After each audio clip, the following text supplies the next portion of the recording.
La campagne génocidaire israélienne contre la bande de Gaza révèle un niveau encore plus élevé de brutalité, la ville de Gaza demeurant le point focal des frappes incessantes du régime.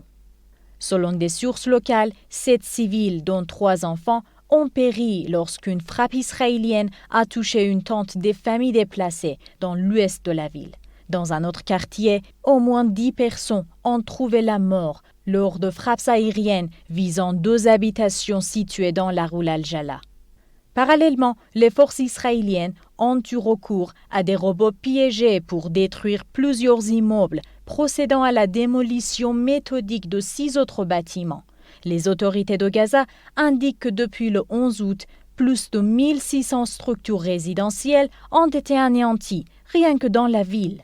Cette escalade survient dans un contexte de crise humanitaire dramatique, aggravée par le blocus israélien. Les décès liés à la malnutrition se multiplient, tandis que les files de demandeurs d'aide humanitaire deviennent elles-mêmes la cible des forces du régime.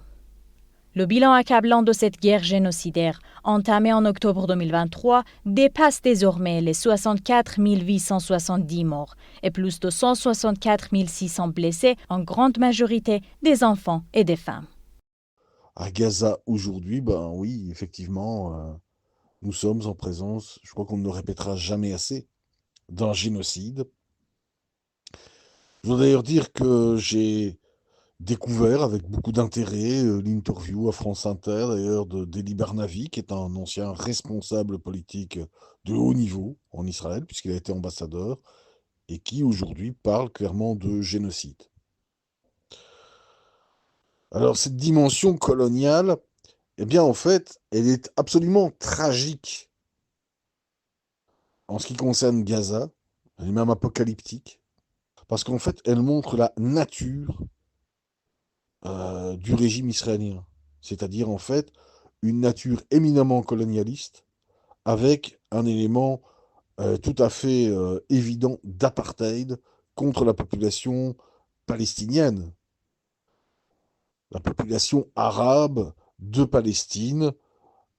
Et là, on est clairement dans la dimension de ce que le sionisme est depuis le début, en fait, hein, depuis le 19e siècle, depuis les suites euh, eh bien, de l'affaire Dreyfus en France, Théodore Herzl, qui est un journaliste juif, autrichien, eh bien, en fait, il se dit qu'il n'y a pas de possibilité il y a une difficulté d'assimilation, que l'assimilation ne garantit pas, en fait, une égalité de traitement des citoyens juifs en Europe occidentale. Et dès le départ, il essaie de calquer la création d'un État d'Israël sur les possessions coloniales. C'est-à-dire, par exemple, l'Ouganda sera évoqué. Donc on est vraiment ici dans une dimension de colonialisme dans toute sa brutalité et son absurdité. Et je pense que c'est ce qui me rend très pessimiste pour la suite des événements. Au vu de ce qui se passe à Gaza aujourd'hui, donc ces camions d'aide humanitaire bloqués depuis des mois, cette instrumentalisation de la faim dans un but de domination sur une population, tout cela nous prouve une chose, c'est que oui, la politique israélienne sur le territoire de Gaza relève clairement de l'entreprise génocidaire. Il n'y a plus aucun doute permis à ce sujet. Le doute n'est plus du tout permis. Alors je crois qu'il faut aussi se rendre compte de ce qui est aujourd'hui une évidence. Si vous allez aujourd'hui sur les plateaux de télévision, dans les stations de radio du monde occidental, vous pouvez aujourd'hui dire que ce qui se produit à Gaza est de l'ordre du génocide. C'est quelque chose d'admis, on peut le dire, ça sera discuté évidemment parce que il y a des sensibilités politiques, il y a des proximités avec Israël, mais vous pouvez le dire aujourd'hui sans que, si vous voulez, vos contradicteurs puissent vous couvrir d'injures de manière crédible devant l'opinion publique.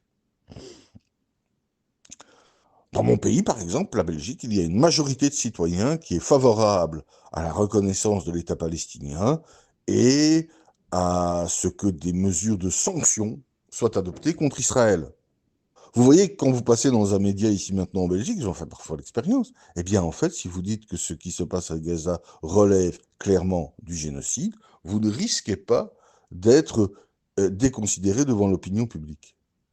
En Espagne, la dernière étape de la Vuelta a été suspendue après que des militants pro-palestiniens ont bloqué le parcours pour dénoncer la présence de l'équipe israélienne dans la compétition.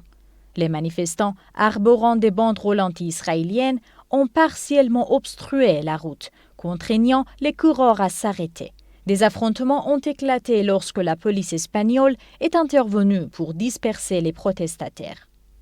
Ces incidents s'inscrivent dans une série de mobilisations qui ont marqué la course tout au long de la semaine, les militants exigeant l'exclusion de l'équipe Israël Premier Tech en raison de la guerre en cours à Gaza.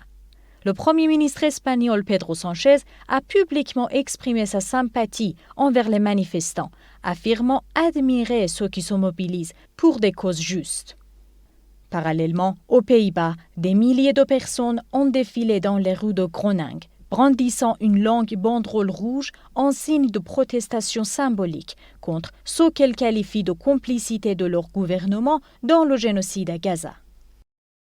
Après plusieurs reports, la flottille internationale pour Gaza qui transporte de l'aide humanitaire et des militants pro-palestiniens dont Greta Thunberg a quitté la Tunisie lundi pour mettre le cap sur le territoire palestinien dans le but d'y briser le blocus israélien. La flotte partie de Barcelone est en mer. Les bateaux tunisiens apparaissent par étapes.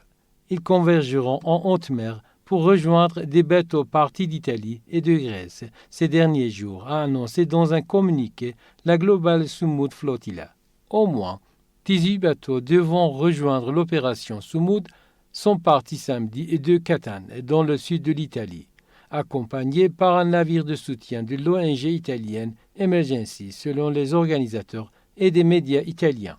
Nous essayons d'envoyer un message à la population de Gaza, de lui dire que le monde ne l'a pas oublié, a dit à l'AFP la militante écologiste suédoise Greta Thunberg avant le départ de Sumud du port de Bizerte dans le nord de la Tunisie. Lorsque nos gouvernements ne prennent pas leurs responsabilités, nous n'avons pas d'autre choix que de prendre les choses en main, a-t-elle ajouté. Une vingtaine de bateaux venus de Barcelone ont pris la mer depuis Bizerte, les derniers étant partis à l'aube lundi, selon un photographe de l'AFP sur place. Les embarcations arrivées d'Espagne s'étaient transférées dans ce port après un séjour mouvementé la semaine dernière à Sidi Bou Saïd, près de Tunis, où 2 bateaux avaient été visés par des attaques de drones 2 nuits de suite, avaient affirmé les organisateurs, vidéo à l'appui.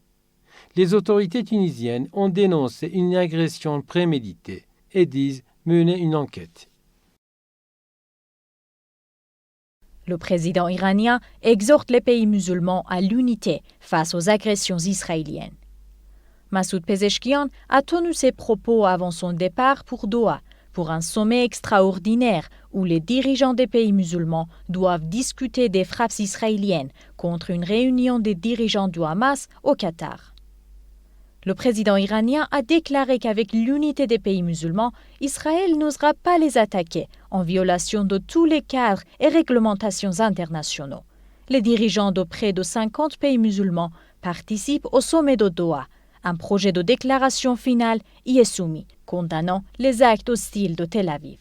Le texte dénonce explicitement le génocide, le nettoyage ethnique, ainsi que la poursuite illégale de la construction des colonies dans les territoires palestiniens occupés. Le directeur général de l'Organisation iranienne de l'énergie atomique, Mohammad Eslami, a déclaré que Téhéran ne céderait pas aux pressions extérieures et ne renoncerait pas à ses droits inhérents au titre du traité de non-prolifération nucléaire. M. Eslami a condamné les récentes attaques des États-Unis et d'Israël contre les installations nucléaires iraniennes, les qualifiant de violations flagrantes du droit international, de la Charte des Nations Unies et du statut de l'Agence internationale de l'énergie atomique. Il a également critiqué le silence et l'inaction de l'agence face à ces attaques. S'exprimant sur les tentatives du trio européen d'activer le mécanisme dit de snapback, M. Slamy a qualifié cette mesure d'illégale et vouée à l'échec. Il a également annoncé que l'Iran présenterait un projet de résolution à la conférence générale de l'AIOA, appelant à la condamnation de ces attaques illégales, au retour à l'impartialité de l'agence et à une opposition ferme aux tentatives de légitimation de l'illégalité.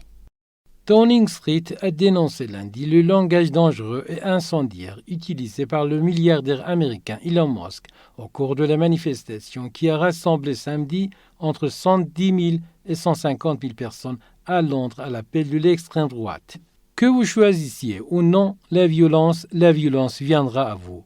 Soit vous ripostez, soit vous mourrez, avait déclaré le patron de X qui s'est exprimé par un lien vidéo lors de ce rassemblement d'une ampleur inédite. Ce langage est clairement dangereux et incendiaire. Il menace de violence, il menace d'intimidation dans nos rues, a déclaré le porte-parole du Premier ministre travailliste Keir Starmer. Le Royaume-Uni est un pays juste, tolérant et respectable, a-t-il indiqué, ajoutant que les dernières choses que souhaite le public britannique, c'est ce genre de propos incendiaires et dangereux. Lors de son intervention, Elon Musk avait aussi appelé à un changement de gouvernement au Royaume-Uni, fustigeant une érosion rapide de la Grande-Bretagne due à une immigration massive et incontrôlée. Nous n'avons pas 4 années supplémentaires devant nous. C'est trop long. Il faut faire quelque chose. Il faut dissoudre le Parlement et organiser de nouvelles élections, a-t-il déclaré. Présentée comme un rassemblement pour la liberté d'expression, la manifestation de samedi, à l'appel de l'activiste d'extrême droite Tommy Robinson, est considérée par certains observateurs comme la manifestation d'extrême droite la plus importante de ces dernières décennies. Des officiers américains, accompagnés de représentants militaires de 23 pays, ont assisté à des exercices conjoints entre la Russie et la Biélorussie, dans le cadre des manœuvres Zapad 2025. Cette présence internationale a été observée sur le terrain d'entraînement biélorusse où se déroulaient des opérations simulées impliquant 30 000 militaires des deux pays, dont 8 000 déployés spécifiquement sur le territoire biélorusse. La participation d'officiers américains constitue un développement dans le contexte des relations entre Washington et Minsk, marquant un rapprochement avec ce traditionnel allié de Moscou. Parallèlement, les pays membres de l'OTAN, situés sur le flanc oriental de l'Alliance, ont été placés en état d'alerte maximale durant ces exercices. Pékin a rejeté les pressions américaines visant à limiter sa coopération commerciale et énergétique avec la Russie, dénonçant les tentatives d'intimidation économique. La Chine a affirmé que son commerce avec la Russie est légal et aucune critique à cet égard ne se justifie pas, mettant en garde contre des mesures de rétorsion en cas de sanctions. La Chine prendra des mesures de rétorsion fermes si, sous la pression des États-Unis, l'OTAN tente d'imposer des droits de douane à la République populaire au prétexte de ses achats de pétrole russe, a déclaré Lin Jian, porte-parole du ministère chinois des Affaires étrangères. Il réagissait à l'appel de Washington invitant les pays du G7 et de l'OTAN à sanctionner Pékin pour l'inciter à participer au règlement du conflit ukrainien. Selon lui, la coopération commerciale, économique et énergétique normale de la Chine avec les pays du monde entier, y compris la Russie, est légale et ne devrait pas susciter aucune critique. Il a ajouté que les actions des États-Unis, qui tentent de faire pression sur l'Union européenne, sont un exemple typique d'intimidation unilatérale et de coercition économique. Il a souligné que Washington sape gravement les règles commerciales internationales et menace la sécurité et la stabilité des chaînes mondiales de production et d'approvisionnement. Le porte-parole a rappelé que la position de la Chine sur le conflit ukrainien restait inchangée et sans ambiguïté. Pékin estime que le dialogue et les négociations sont le seul moyen viable de résoudre la crise. Les États-Unis avaient auparavant appelé l'Union européenne et les membres du G7 à imposer des droits de douane significatifs sur les importations indiennes, en plus de celles en provenance de Chine, afin qu'ils cessent d'acheter du pétrole russe. Bloomberg a indiqué que la position de Washington prévoyait l'introduction de droits de douane secondaires de 50 à 100%, ainsi que des mesures commerciales restrictives visant à limiter le flux d'énergie russe et à empêcher la livraison de biens à double usage en Russie. De son côté, le ministère russe des Affaires étrangères a affirmé que malgré les sanctions américaines et la pression sur ses partenaires, toute tentative de briser les liens russo-indiens était vouée à l'échec. Moscou et New Delhi poursuivent ainsi leur coopération active dans les secteurs militaires et civils, mais aussi dans l'espace, l'énergie nucléaire et l'exploitation pétrolière. Des responsables américains et chinois ont entamé ce jeudi une deuxième journée de négociations commerciales de haut niveau en Espagne, dans le but de préserver la trêve fragile dans le conflit commercial initié par l'administration Trump. Ces discussions, dirigées par le secrétaire américain au Trésor Scott Bessent et le vice-premier ministre chinois Li Feng, représentent la dernière tentative en date pour apaiser les tensions entre les deux premières économies mondiales. La dernière rencontre entre les délégations remonte à juillet, lorsqu'elles étaient parvenues à prolonger de 90 jours leur moratoire sur les droits de douane, repoussant la date butoir au 10 novembre. Cet accord avait temporairement suspendu les taxes à l'importation qui excédaient 100% sur certains produits échangés bilatéralement, afin de permettre des discussions supplémentaires sur ce que la Maison-Blanche qualifie de pratiques commerciales inéquitables de la Chine.